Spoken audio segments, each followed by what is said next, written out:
साथ मोनिका गुप्ता और आप देख रहे हैं 9 बजे 9 ब्रेकिंग। और शुरुआत करेंगे 9 बजे की 9 ब्रेकिंग की पहली ब्रेकिंग से। देश भर में कोरोना की रफ्तार बढ़ती हुई नजर आ रही है। बीते 24 घंटे में मिले हैं 2,64,000 से ज्यादा केस। एक्टिव केसों की संख्या 12,72,000 के पार पहुंच चुकी है। पिछले 24 घंटे में 315 संक्रमितों की मौत हुई है। नए वेरिएंट ओमिक्रॉन के भी 5,753 केस मिले हैं। उस वक्त की बड़ी और अहम जानकारी 9 बजे की 9 ब्रेकिंग की पहली ब्रेकिंग आपके सामने।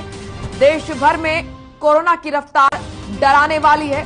बीते 24 घंटे में मिले हैं 2,64,000 से ज्यादा केस। एक्टिव केसों की संख्या 12,72,000 के पार पहुंच चुकी है। पिछले 24 घंटे में 315 संक्रमितों की मौत हो चुकी है। नए वेरिएंट ओमिक्रॉन के भी 5,753 केस मिल चुके हैं। तो देश भर में कोरोना को लेकर क्या है अपडेट और क्या है ताजा आंकड़ा, ये आपके सामने। आपको बता दें कि देश भर में कोरोना की रफ्तार तेज होती हुई नजर आ रही है।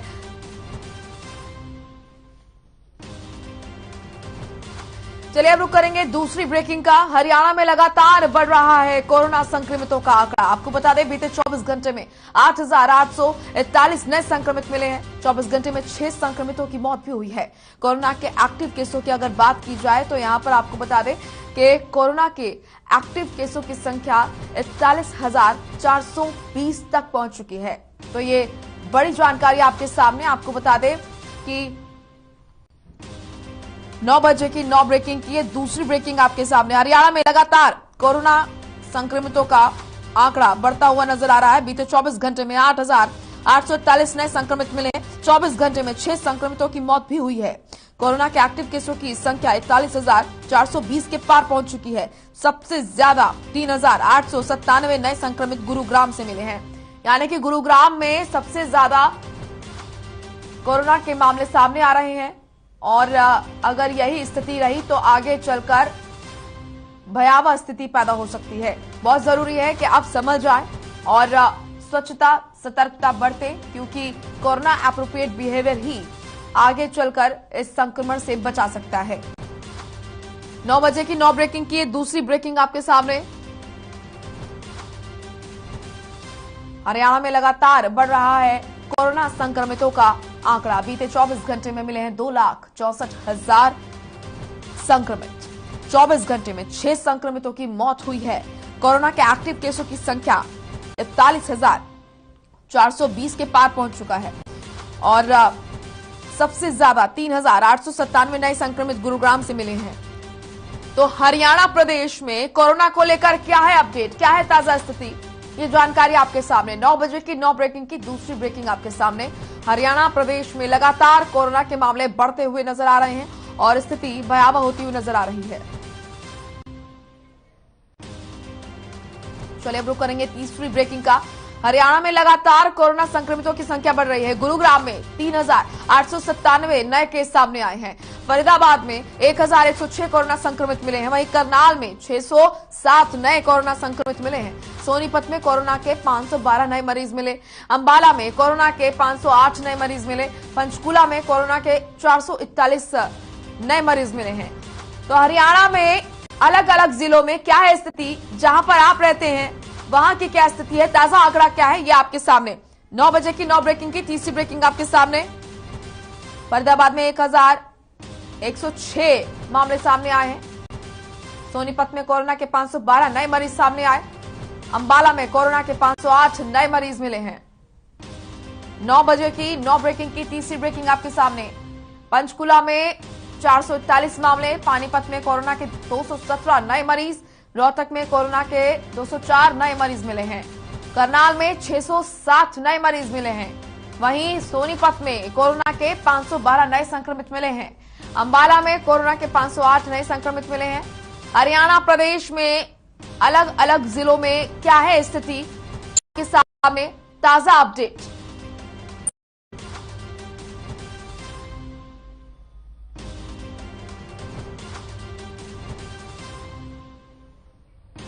चलिए रुक करेंगे चौथी ब्रेकिंग का। पीजीआई में फूटा है कोरोना बम। रोहतक से ये बड़ी खबर है। पीजीआई में मिले हैं 45 स्वास्थ्य कर्मचारी कोरोना पॉजिटिव और 10 डॉक्टर्स में कोरोना की पुष्टि हुई है। पीजीआई में अचानक 96 डॉक्टर कोरोना संक्रमित पाए गए हैं और रोहतक पीजीआई में अब तक कुल 306 कर्मचारी जो हैं वो पॉजिटिव मिले हैं।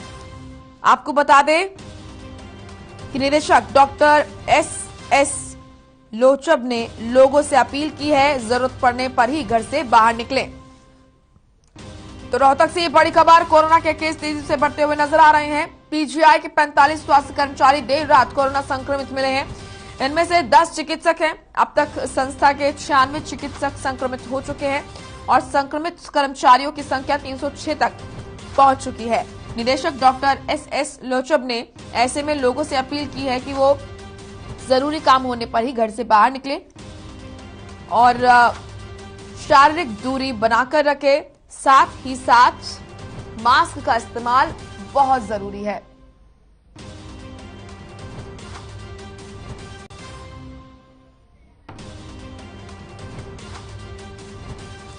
चलिए 9 बजे की 9 ब्रेकिंग की 5वीं ब्रेकिंग का रुख करेंगे। दिल्ली से है पीएम मोदी स्टार्टअप्स के साथ करेंगे मीटिंग। आपको बता दें कि स्टार्टअप कारोबारी 6 विषयों पर देंगे प्रेजेंटेशन। देश में स्टार्टअप इकोसिस्टम को बढ़ावा देने की इससे कोशिश की जाएगी। वहीं 10:30 बजे पीएम वीडियो कॉन्फ्रेंसिंग के जरिए करेंगे इसमें बातचीत। इनोवेशन से राष्ट्रीय जरूरत को पूरा करने पर होगा जोर। बड़ी खबर 9 बजे की 9 ब्रेकिंग की 5वीं ब्रेकिंग आपके सामने दिल्ली से। पीएम मोदी आज वीडियो कॉन्फ्रेंसिंग के जरिए स्टार्टअप के साथ वीडियो कॉन्फ्रेंसिंग करेंगे। स्टार्टअप कारोबारी 6 विषयों पर प्रेजेंटेशन देंगे। देश में स्टार्टअप इकोसिस्टम को बढ़ावा देने की इसमें कोशिश की जाएगी। तो प्रधानमंत्री नरेंद्र मोदी स्टार्टअप्स के साथ 15 जनवरी यानी कि आज मीटिंग करेंगे। स्टार्टअप कारोबारी पीएम के सामने 6 विषयों पर प्रेजेंटेशन भी देंगे। ये इंटरनेशनल देश में, यहाँ पर आपको बता दें, ये इंटरनेशनल देश में स्टार्टअप इकोसिस्टम को बढ़ावा देने के लिए प्रधानमंत्री की लगातार कोशिशों का हिस्सा है। शनिवार को सुबह 10:30 बजे यानी कि आज 10:30 बजे वीडियो कॉन्फ्रेंसिंग के जरिए स्टार्टअप कारोबारियों से यह बातचीत की जाएगी। इसमें इनोवेशन से राष्ट्रीय जरूरत को पूरा करने पर होगा जोर और कृषि, हेल्थ, स्पेस, उद्योग, साथ ही सुरक्षा, फिनटेक सहित कई क्षेत्रों के स्टार्टअप इस बातचीत में हिस्सा लेंगे। 150 से ज्यादा स्टार्टअप को 6 वर्किंग ग्रुप में बांटा गया है, जिनमें ग्रोइंग फार्म स्टार्ट और roots farm local to global, भविष्य की तकनीक, निर्माण में चैंपियन बनाना और सतत विकास शामिल है। बातचीत का उद्देश्य ये समझना है कि देश में इनोवेशन पर जोर देकर स्टार्टअप किस तरह राष्ट्रीय जरूरतों के प्रति अपना योगदान दे सकते हैं। 9 बजे की 9 ब्रेकिंग की 5वीं ब्रेकिंग आपके सामने। प्रधानमंत्री मोदी स्टार्टअप्स के साथ मीटिंग करेंगे।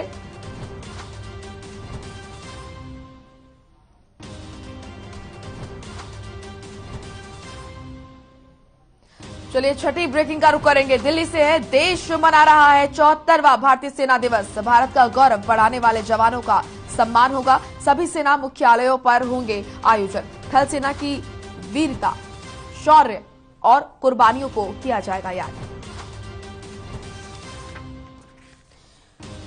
तो 9 बजे की 9 ब्रेकिंग की 6ठी ब्रेकिंग आपके सामने। आज का दिन भारत के लिए अहम दिन होता है। इस दिन को हर साल भारतीय सेना दिवस के तौर पर मनाया जाता है। 15 जनवरी भारत के गौरव को बढ़ाने और सीमा की सुरक्षा करने वाले जवानों के सम्मान का दिन होता है। इस साल भारत का 74वां सेना दिवस मनाया जा रहा है। आज दिल्ली और सभी सेना मुख्यालयों पर सैन्य परेडों, सैन्य प्रदर्शनियों और अन्य कार्यक्रमों का आयोजन होता है। इस मौके पर देश थल सेना की वीरता, उनके शौर्य और कुर्बानियों को याद करता है।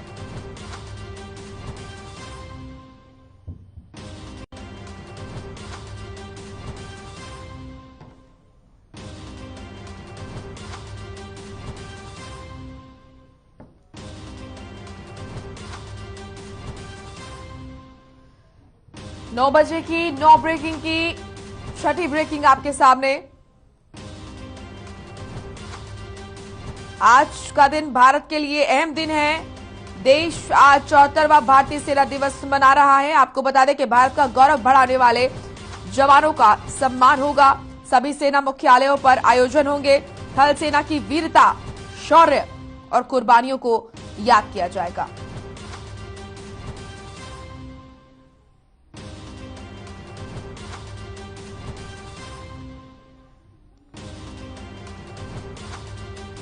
तो 15 जनवरी यानी कि आज का दिन भारत के लिए अहम दिन होता है। इस दिन को हर साल भारतीय सेना दिवस के तौर पर मनाया जाता है। 15 जनवरी भारत के गौरव को बढ़ाने और सीमा की सुरक्षा करने वाले जवानों के सम्मान का दिन होता है। इस साल भारत में 74वां सेना दिवस मनाया जा रहा है। 15 जनवरी को नई दिल्ली और सभी सेना मुख्यालयों पर सैन्य परेडों, सैन्य प्रदर्शनियों और अन्य कार्यक्रमों का आयोजन होता है। इस मौके पर देश थल सेना की वीरता, उनके शौर्य और कुर्बानियों को याद करता है।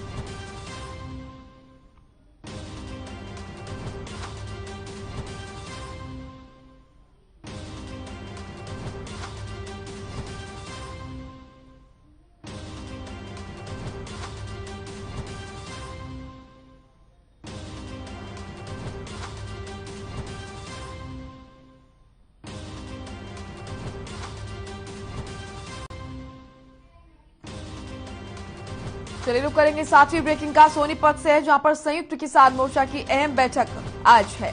दिल्ली हरियाणा के सिंगू बॉर्डर पर होगी ये बैठक। केंद्र और प्रदेश सरकार के वायदों और आश्वासनों की समीक्षा होगी। एसकेएम की बैठक में हो सकते हैं कई बड़े ऐलान। तो ये महत्वपूर्ण जानकारी आप तक पहुंचा रहे हैं 9 बजे की 9 ब्रेकिंग की। ये 7वीं ब्रेकिंग आपके सामने। किसान आंदोलन को खत्म हुए 1 महीने से ज्यादा का वक्त हो चुका है, लेकिन संयुक्त किसान मोर्चा अब भी सक्रिय है। इसी कड़ी में दिल्ली हरियाणा के सिंगू बॉर्डर पर संयुक्त किसान मोर्चा के आज ये अहम बैठक होगी। इस बैठक में हरियाणा और उत्तर प्रदेश की सरकारों के साथ केंद्र सरकार के वायदों और आश्वासनों की समीक्षा की जाएगी। आज होने वाली इस बैठक में कई अहम और बड़े फैसले किसानों की तरफ से, किसान संगठनों की तरफ से लिए जा सकते हैं।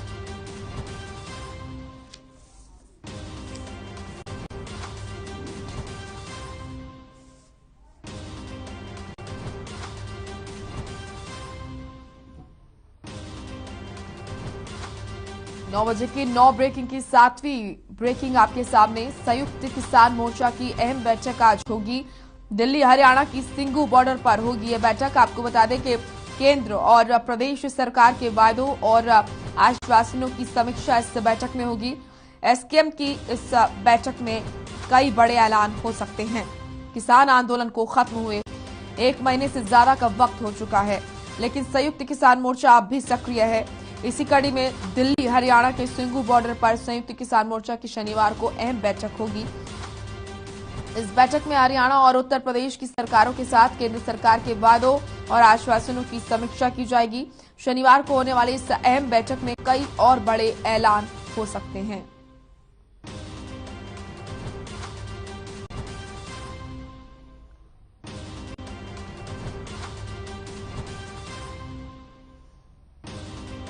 सोनीपत से बड़ी खबर। 9 बजे की 9 ब्रेकिंग की 7वीं ब्रेकिंग आपके सामने। संयुक्त किसान मोर्चा की अहम बैठक आज होने जा रही है। किसान आंदोलन को खत्म हुए 1 महीने से ज्यादा का वक्त हो चुका है, लेकिन संयुक्त किसान मोर्चा अब भी सक्रिय है। इसी कड़ी में हरियाणा के सिंगू बॉर्डर पर संयुक्त किसान मोर्चा की शनिवार को यानी कि आज अहम बैठक होने जा रही है। इस बैठक में हरियाणा और उत्तर प्रदेश की सरकारों के साथ केंद्र सरकार के वादों और आश्वासनों की समीक्षा की जाएगी। शनिवार को होने वाली इस अहम बैठक में कई और बड़े ऐलान हो सकते हैं।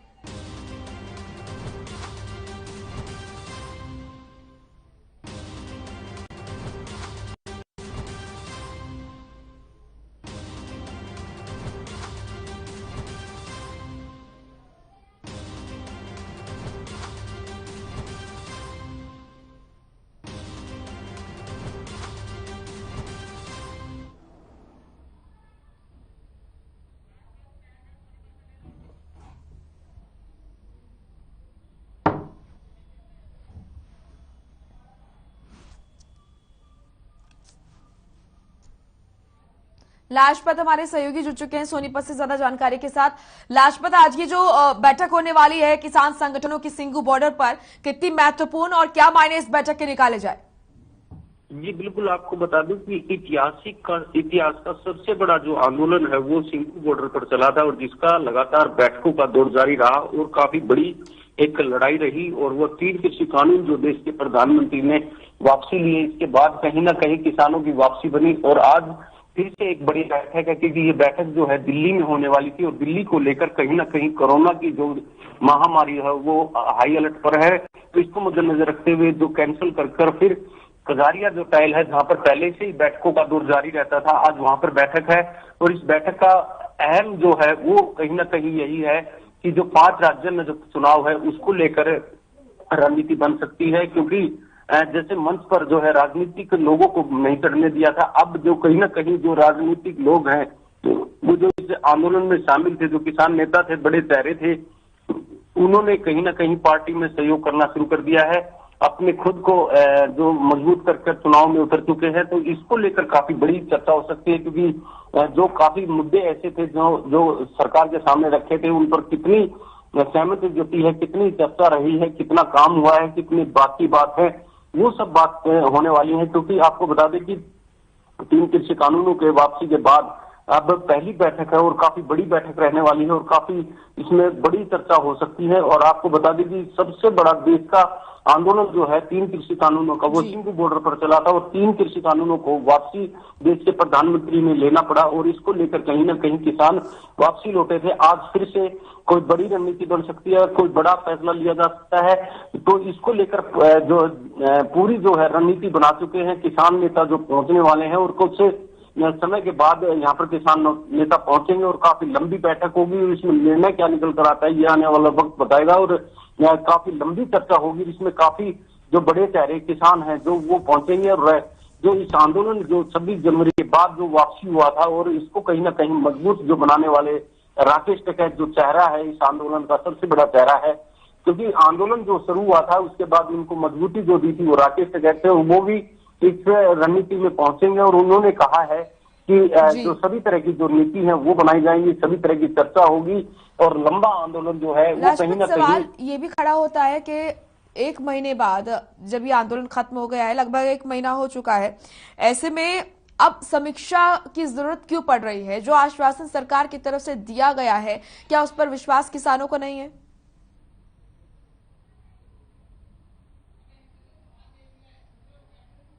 जिनकी मृत्यु हुई थी उस पर बातचीत बाकी है, अनेक तरह की एमएसपी की मांग है, अनेक तरह की जो मांगे हैं वो सरकार के बीच की बात हुई थी और उस बात को लेकर कहीं ना कहीं कोई कोताही कितनी हुई है, कितना काम हुआ है, कितनी बाकी बात जो मांगे मानी गई थी उन पर कितने काम हुआ है, इन बातों पर सबसे चर्चा होने वाली है। खास जो बात है वो 5 राज्य जो चुनाव है उन पर खास फोकस रहने वाला है, क्योंकि बैठक का समय क्या रहने वाला है लाजपत? किस समय ये बैठक होगी और लगभग कितने लंबी ये बैठक चलने वाली है? जी बिल्कुल, देखिए इसमें करीब जो 40 लोगों का ग्रुप था और 40 लोगों ने ये बैठक और आंदोलन शुरू किया था और लगातार पूरा बड़ा आंदोलन था। आज इसमें कितने चेहरे आने वाले हैं, कौन कौन से चेहरे आने वाले हैं, ये आने वाला वक्त बताएगा। और बात करें बैठक काफी लंबी चलने वाली है, क्योंकि आपको पता है कि अगर 30 आदमी भी आते हैं, 30 किसान भी आते हैं, तो कहीं ना कहीं आपको अंदाजा लगा सकते हैं कि काफी लंबा टाइम लग सकता है, क्योंकि 30 व्यक्ति जब अपनी अपनी बात रखेंगे तो 5 से 10 मिनट एक व्यक्ति लेता है, तो इसमें काफी लंबा समय लग सकता है और काफी बड़ी जो चर्चा हो सकती है, काफी बड़ी इसमें फैसले लिए जा सकते हैं, क्योंकि 3 कृषि कानून वापसी जरूर हुए हैं, लेकिन अभी जो सरकार के बीच की जो बात है, जो खींचातानी जो वापसी की बात है, काफी ऐसे मुद्दे हैं जिन पर चर्चा होने वाली है जी, क्योंकि 3 कृषि कानूनों को तो जरूर वापसी लिया था, लेकिन एमएसपी की मांग है, ठीक है, पुराली की बात है, अनेक तरह के ऐसे मुद्दे हैं जिन पर चर्चा होने वाली है। क्योंकि सबसे बड़ा जो चर्चा का विषय है वो यही है कि जो 5 राज्यों में जो चुनाव है तो उसमें कितना फोकस रहेगा, उस पर कितना काम होगा, कितना क्या कुछ होने वाला है। क्योंकि जो किसान आंदोलन में जो बड़े चेहरे थे, जो किसान नेता थे, तो उन्होंने ही कहीं ना कहीं पार्टियों का दामन थाम लिया है, खुद चुनाव में उतर आए हैं, तो इस बात को लेकर भी कहीं ना कहीं काफी बड़ी चर्चा होगी। जी शुक्रिया आपका लाजपत, तमाम महत्वपूर्ण जानकारी देने के लिए, अपडेट हम तक पहुंचाने के लिए।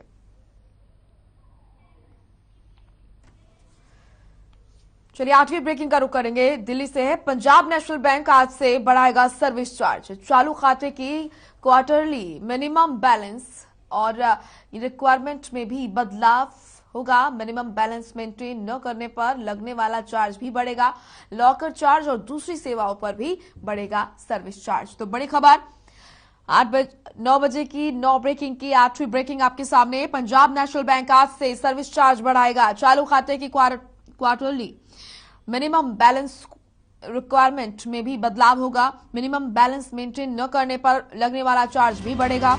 लॉकर चार्ज और दूसरी सेवाओं पर भी बढ़ेगा सर्विस चार्ज। तो सार्वजनिक क्षेत्र के दूसरे सबसे बड़े बैंक पंजाब नेशनल बैंक ने 15 जनवरी 2022 से कुछ सर्विस चार्ज बढ़ाने का फैसला किया है, यानी कि आज से सर्विस चार्ज बढ़ाया जाएगा। इनमें लॉकर चार्ज और खाते में मिनिमम बैलेंस मेंटेन न करने पर लगने वाला चार्ज भी शामिल है। इतना ही नहीं, बैंक चालू खाते की quarterly minimum balance quarter requirement में भी 15 जनवरी से यानी कि आज से बदलाव करने जा रहा है।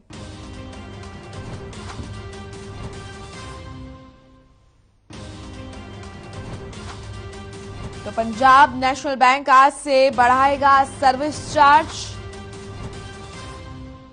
अगर आपने पंजाब नेशनल बैंक में अपना खाता खोला है तो ये महत्वपूर्ण जानकारी आपके लिए।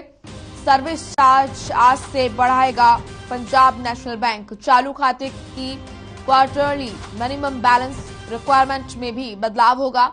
मिनिमम बैलेंस मेंटेन न करने पर लगने वाला चार्ज भी बढ़ेगा। लॉकर चार्ज और दूसरी सेवाओं पर भी बढ़ेगा सर्विस चार्ज। सार्वजनिक क्षेत्र के दूसरे सबसे बड़े बैंक पंजाब नेशनल बैंक ने आज से कुछ सर्विस चार्ज बढ़ाने का फैसला किया है। इनमें लॉकर चार्ज और खाते में मिनिमम बैलेंस मेंटेन न करने पर लगने वाला भी चार्ज भी शामिल है।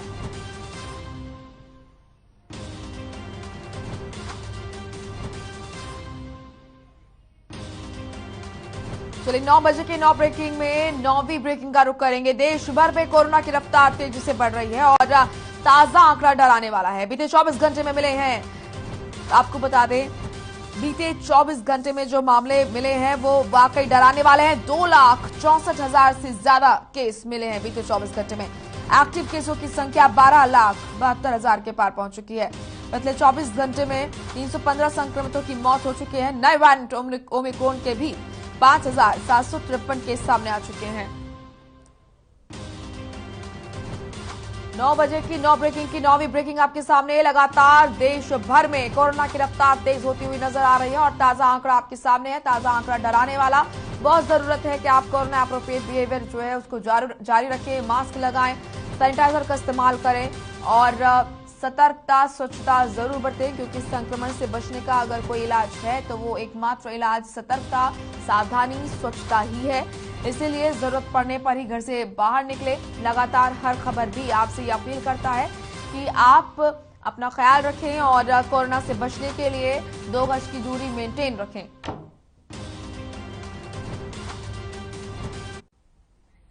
चलिए इस बुलेटिन में इतना ही। आप देखते रहिए हर खबर। नमस्कार।